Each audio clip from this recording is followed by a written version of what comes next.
I'm photographer David DuChemin, and this is Vision is Better, a sometimes weekly podcast about the craft and art of photography. Welcome here. Hey everybody, welcome to Vision is Better. I'm David DuChemin. This is a brand new podcast and I'm excited to have you along for the ride. This very first episode of Vision is Better, I want to talk about some of the gear choices that I've made on a recent trip to British Columbia's Du'Chemin Grizzly Sanctuary.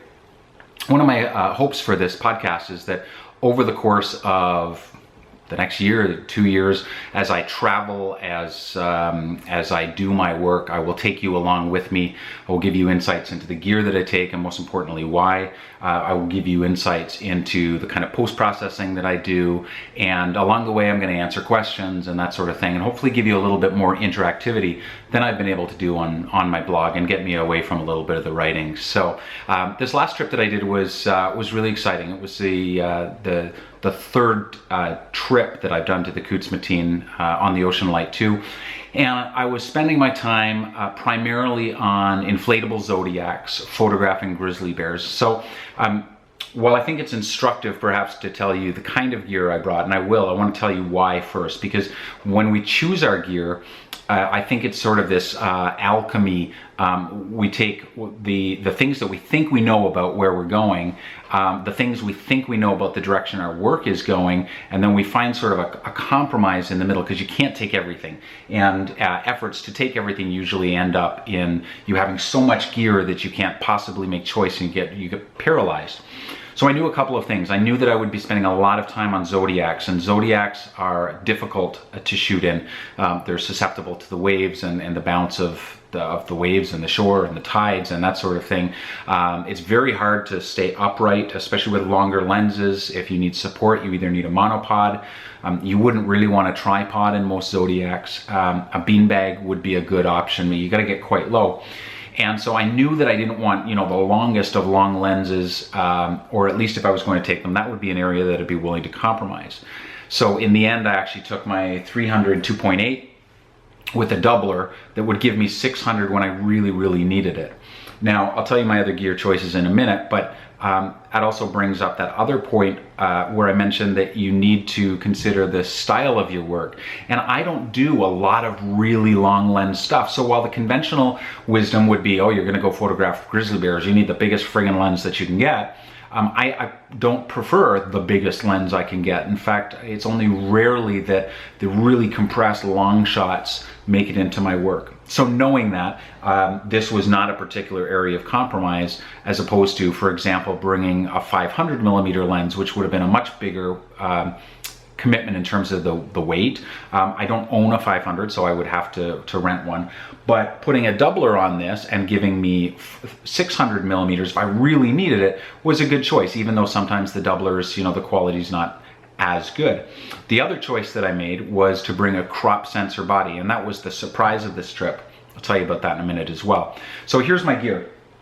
In terms of the cameras, I brought a Nikon D3S. I brought a Nikon D800, which is in my waterproof housing right now, so it's not out. And I brought this, which is a Nikon D7100, and I brought this for a trip that I was doing photographing polar bears in Churchill, Manitoba, and I wanted a little extra throw with my lenses. I didn't want to invest in a bigger, longer lens because, again, I don't use them that often. So I thought maybe I'll try one of these crop sensor bodies. I think I paid something like $850 or $900 for it. It's not a quote-unquote pro-sized body. It's 20 something megapixels, so it's sort of in my sweet spot. The D3S is actually 12 and a half megapixels, but it's a beautiful camera. And the D800, of course, is 30 something megapixels. I don't know the numbers because I actually don't care. That doesn't matter to me. For some it does, and that's fine.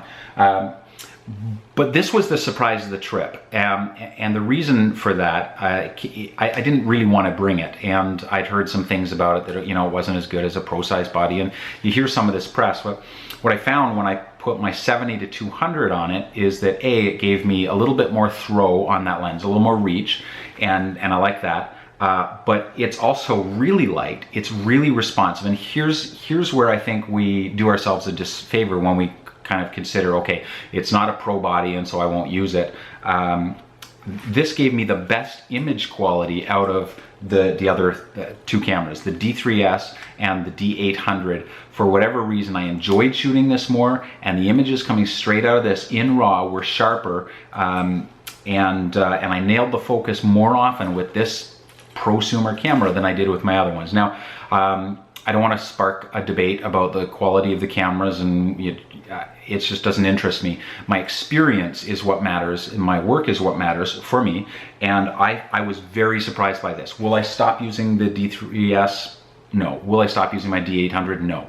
But this one will get a little bit more action, and it's a lot lighter. It's really easy to use. I love that it has double SD slots, so I can put two of the same card in there. I really like that. It was just a real pleasure to use, and I enjoyed the photographs that come out of it. The quality is excellent. In terms of my my lenses, I brought the 300 2.8, and I brought the 70 to 200, and I really like the VR on these lenses. So, you know, I would be willing, in fact, if I could, to get, say, like f4 lenses, but I would really like the vibration reduction. Canon calls it image stabilization. I would actually prefer to have that. And if we're talking about compromise, if we're going to compromise on lenses, maybe shoot it with an f4, but see if you can find lenses that have the VR or the IS, because in a situation, especially where you're hand holding it, if you need to respond very quickly to a moving bear, or, you know, one bear is being chased by another, chances are you're going to hand hold that. So VR is really helpful. And really these days for me, photographing the really deep depth of field, or the really shallow depth of field, neither one I'm terribly interested. I'm okay with it being sort of in the middle. So an f4 lens would be perfect. You might save a little bit of weight.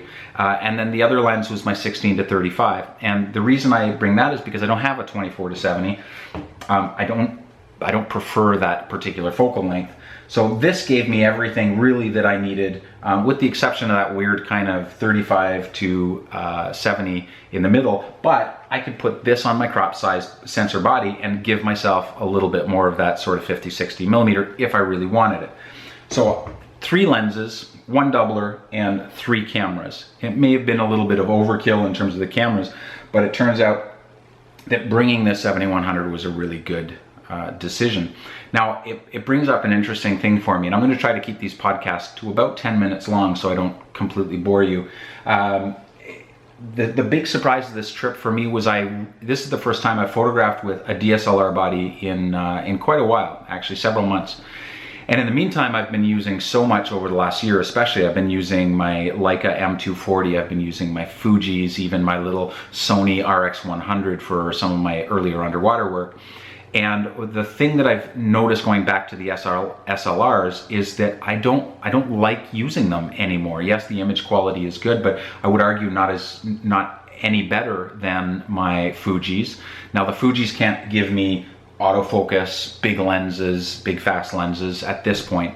But here's the things that drove me nuts. 2 things. The first was to have to look down if I want a really low POV, and I like photographing animals from quite low. I like shooting just over the top of the grass and getting kind of at eye level.